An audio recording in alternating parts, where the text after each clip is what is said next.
नमस्कार। हिंदी साहित्य के वैविध्यपूर्ण रंगों में से जिस अनोखे रंग की छटा को लेकर मैं अवलोकन पुस्तक समीक्षा की श्रृंखला में उपस्थित हूँ, वह है कहानी संग्रह उपासना तथा संस्मरण स्मृतियाँ, जिसकी विदुषी रचनाकार हैं श्रीमती रीता जैन। इन दोनों प्रौढ़ कृतियों का प्रकाशन विद्युत मेमोरियल चैरिटेबल ट्रस्ट, विश्वास खंड 3, गोमती नगर, लखनऊ द्वारा हुआ है। कहानी संग्रह उपासना तथा संस्मरण स्मृतियाँ का मूल्य 251 रुपये मात्र है। विदुषी लेखिका लखनऊ विश्वविद्यालय से परास्नातक, महर्षि दयानंद विश्वविद्यालय रोहतक से बीएड तथा राजकीय महिला पॉलिटेक्निक लखनऊ से डिप्लोमा इन कंप्यूटर एप्लीकेशन की शिक्षा ग्रहण कर 12 वर्षों तक सिटी मॉन्टेसरी स्कूल लखनऊ में कंप्यूटर शिक्षण का कार्य कर चुकी हैं। लेखिका की 4 अन्य पुस्तकें भी प्रकाशित हैं। उपासना आकर्षक शीर्षक वाला कहानी संग्रह 83 पृष्ठों में विभक्त है, जिसमें 10 अनूठी जीवनानुभूतियों को समेटे हुए कहानियों का संग्रह हुआ है। स्मृतियाँ रचना 86 पृष्ठों से सुसज्जित है, जिसमें 41 वैविध्यपूर्ण रचनाओं का संकलन हुआ है, जिनमें संस्मरणों को पिरोने, अभिव्यक्त करने की काव्यमयी शैली जो बीच बीच में प्रयुक्त हुई है, अद्भुत है। लेखिका के द्वारा अभिव्यक्त भावमुक्ताओं का प्रथम पुष्प उपासना, जो कि एक कहानी संग्रह है, इसके संदर्भ में भारतीय लेखिका परिषद के मंत्री श्रीमती अंजना मिश्रा जी कहती हैं, संपूर्ण कहानी संग्रह की प्रत्येक कहानी कहीं न कहीं हमारी मानवीय संवेदनाओं को न केवल जागृत करती है, बल्कि कोई न कोई सार्थक संदेश देती प्रतीत होती है। कहानी विधा के संदर्भ में अमेरिका के कवि, आलोचक, कथाकार एडगर एलन पो का मत है, कहानी वह छोटी आख्यानात्मक रचना है जिसे एक बैठक में पढ़ा जा सके, जो पाठक पर एक समन्वित प्रभाव छोड़े, जिसमें उस प्रभाव को उत्पन्न करने में सहायक तत्वों के अतिरिक्त और कुछ न हो और जो अपने आप में पूर्ण हो।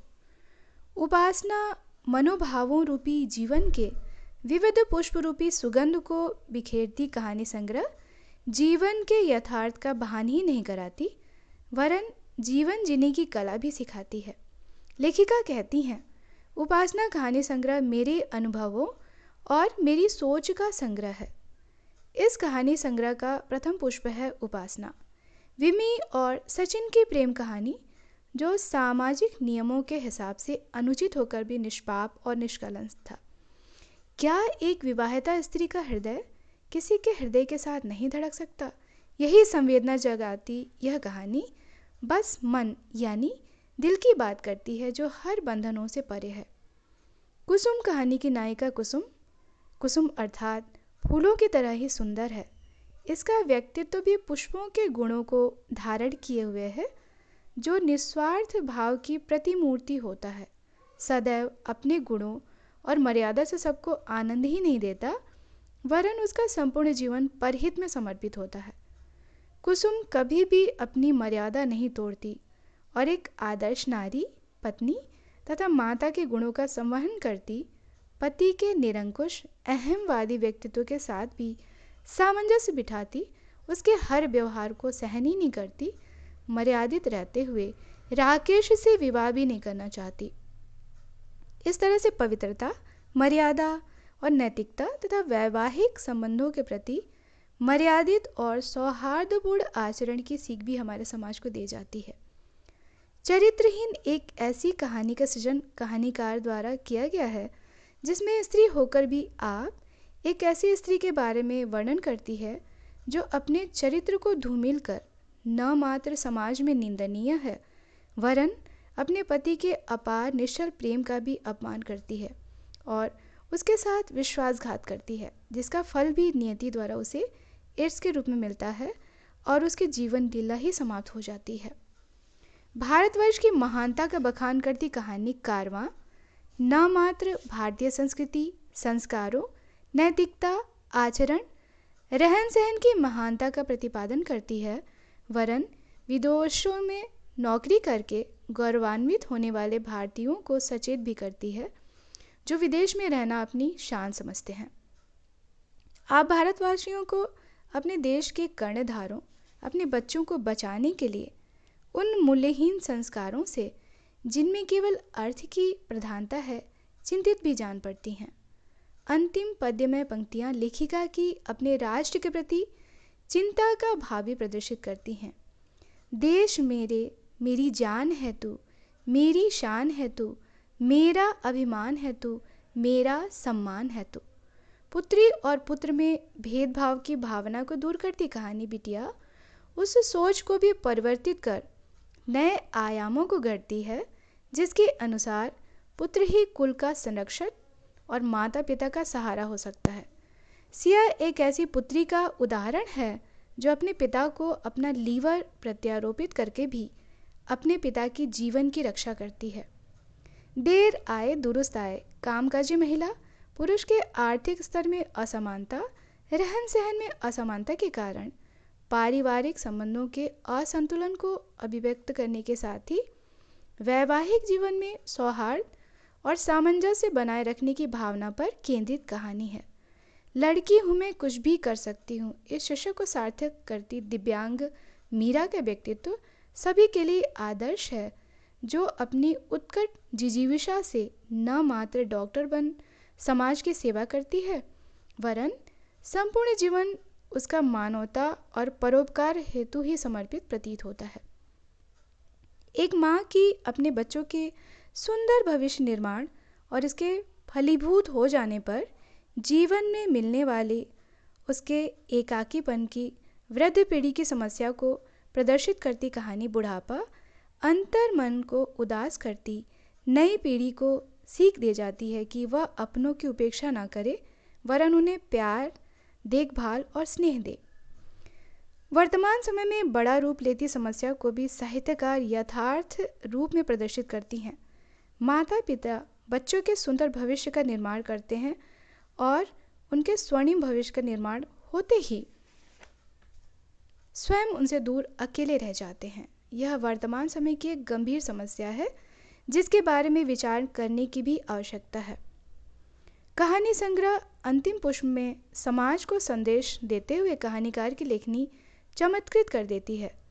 जिस समाज में बहू को सम्मान तक नहीं मिल पाता, ऐसे समाज में एक सासू माँ द्वारा अपनी ही बहू का पुनर्विवाह करने की पहल, उसका कन्यादान एक बेटी की तरह करके उसके जीवन में फिर से खुशियों की सौगात लाना, रूढ़िवादी अंधविश्वास तथा पुरातन परंपराओं में जकड़े समाज को प्रेरणा देती है कि नई राहें अपनाई जा सकती हैं जो किसी के जीवन को खुशियों से भर दे।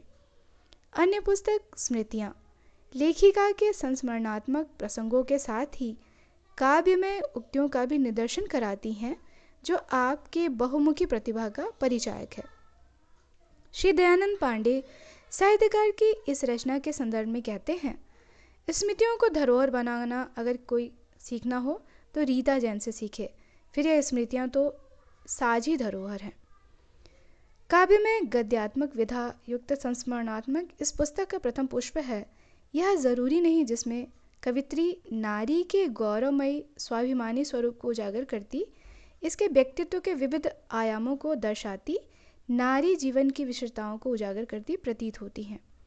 हमारे समाज में विलुप्त होती प्राचीन परंपराओं के साथ खोते जा रहे रिश्तों की बात करती लेखिका ग्रामीण समाज की हमारे परिवार के विशिष्ट सदस्य जैसे नाउन काकी के कार्यों और सहभागिता की हमारे मांगलिक कार्यों में बहुत आत्मीयता के साथ वर्णन कर रही हैं, जो हमारे समाज की सुंदर झांकी और उसका एक बिंब हमारे समक्ष प्रस्तुत कर जाता है। घरों में आंगन की महत्ता, उसकी हमारे सुख दुख में साझेदारी और आंगन के माध्यम से निर्मित संबंधों की सौहार्दता का वर्णन साहित्यकार घर में आंगन का सुंदर स्वरूप हमारे समक्ष प्रस्तुत कर रही हैं। बचपन की मासूम अल्हड़ अठखेलियों को समेटे मन को रसमय कर जाता है। आज़ादी की स्त्री की परिकल्पना को साकार करती कविता आज़ाद मनमोहक है। रामलीला में लेखिका नाटकों के आदर्शमय स्वरूप और रामलीला का अनूठा बिंब हमारे समक्ष उपस्थित कर जाती हैं। बहन के अनोखे संबंधों को अभिव्यक्त करते साहित्यकार कह जाती हैं, ईश्वर हर जगह नहीं हो सकता, इसलिए माँ बनाई गई और माँ हर जगह हमारे साथ नहीं हो सकती, इसलिए बहन बनाई। भाभी के सच्चे सहेली बनने की अनोखी दास्तान है पूनम भाभी। तुम कोई इबादत नहीं, कवित्री की रहस्यात्मक अनुभूतियों की उस अव्यक्त सत्ता के प्रति अभिव्यक्ति प्रतीत होती है। निस्वार्थ भाव की महिला नायिका यशोदा बुआ कहानी स्नेह और संस्कारों की मीठी सी अनुभूति दे जाती है। ताऊ जी के लड़के की शादी अनूठे शीर्षक के अंतर्गत रिश्तों के सजीलेपन और स्नेह की सौंधी महक मन को विभोर कर जाता है। जब मैं 7 या 8 साल की थी, बचपन की सुनहरी यादों में ले जाता है तो गणित की अध्यापिका की मार, करंट लगना, छत पर लेटकर तारे गिनना, हमारे दादा दादी आदि बालपन की खट्टी मीठी अनुभूतियों को साझा करती जान पड़ती हैं। मेरी अरुण से मुलाकात एक नायक नायिका के परस्पर मिलने और वैवाहिक बंधनों में बंधने जैसी रोमांचक कहानी प्रतीत होती है। जिंदगी कविता की पंक्तियाँ स्त्री अस्मिता की बात कह जाती है। मेरे सास ससुर, पहली पोस्टिंग, अपनी अलग राह चुनना, लेखिका के लगन तो आह अपने प्रिय पुत्र के प्रति मर्मस्पर्शी पीड़ा को अभिव्यक्त करती रचना है। चंपा और शरीफन कहानी न मात्र अपने नौकरों के प्रति साहित्यकार की सहानुभूति की भावना प्रकट करती है, वरन जहाँ पर हम अपने सगे रिश्तों की परवाह नहीं करते, वहाँ पर अपनी भावना आपकी सहृदयता का परिचायक है। सिद्धहस्त लेखिका के मन की पीड़ा उनके लेखन में भी झलक जाती है, जो अपने प्रिय पुत्र को खोने पर आपके मन में है। कहाँ तक छुपाएं ये दर्द अपना, किन परतों में रखूं, समझ नहीं आता कोई आकर बताए, समय तो निकल जाता है किसने पकड़ा है, दर्द जिंदगी में आकर ठहर जाता है। बच्चों तथा स्वयं के जीवन के संघर्षों, तेरे प्यार का सजदा करूं कविता की रहस्यमय पंक्ति